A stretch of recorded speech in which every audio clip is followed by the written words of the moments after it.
പ്രിയമുള്ളവരെ, ദൈവനാമം മഹത്വപ്പെടട്ടെ.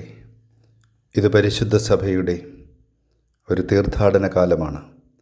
കാതങ്ങൾ താണ്ടി കാലാവസ്ഥയുടെ കനലും നിഴലുമേറ്റ് കാൽനടയായി മഹാപരിശുദ്ധൻ്റെ പുണ്യകേന്ദ്രത്തിലേക്ക് പതിനായിരങ്ങൾ നടന്നു നീങ്ങുന്ന കാഴ്ച ഈ ദിവസങ്ങളിൽ സർവ്വസാധാരണമാണ്. ആധുനിക ഗതാഗത സൗകര്യങ്ങൾ ആവശ്യത്തിലധികമുള്ള ഈ കാലഘട്ടത്തിൽ കിലോമീറ്ററുകൾ താണ്ടിയുള്ള ഈ യാത്രയുടെ പ്രസക്തിയെ ചോദ്യം ചെയ്യുകയും പരിഹസിക്കുകയും ചെയ്യുന്നവരുടെ എണ്ണം കൂടി വരുന്നുണ്ട്. കാലാകാലങ്ങളിൽ നമ്മുടെ പൗരസ്ത്യ വിശ്വാസ ആചാര്യങ്ങളെ വല്ലാതെ സ്വാധീനിച്ചിട്ടുള്ള പാശ്ചാത്യ ഭൗതിക നിയന്ത്രണങ്ങളും ആത്മീയ അധിനിവേശങ്ങളുമാണ് ഇത്തരത്തിലുള്ള വിമർശനങ്ങൾക്ക് നിദാനമായിട്ടുള്ളത്.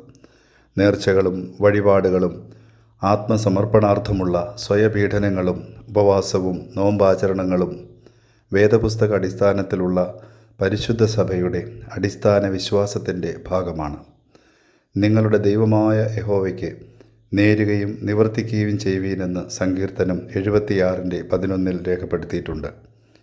നിന്റെ വഴിപാടുകളെ അവിടെ വെച്ചിട്ട് നിന്റെ സഹോദരനോട് നിരന്നുകൊള്ളുവാൻ പുതിയ നിയമം നമ്മെ പഠിപ്പിക്കുന്നുണ്ട്. നേർച്ചകളും വഴിപാടുകളും വസ്തുവായും വ്യക്തിയായും സമർപ്പിക്കുന്ന രീതി നമുക്കുണ്ട്. ഉപവാസം, പ്രാർത്ഥന, ദണ്ഡനമസ്കാരം എന്നിവ വ്യക്തി സമർപ്പിതമായ വഴിപാടുകളാണ്.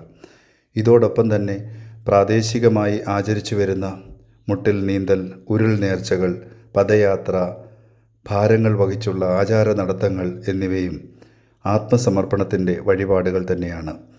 ഇത് കാഴ്ചക്കാരുടെ സംതൃപ്തിക്കല്ല, മറിച്ച് ഒരു സാധകൻ്റെ ശരീരാത്മ സമർപ്പണമാണ്.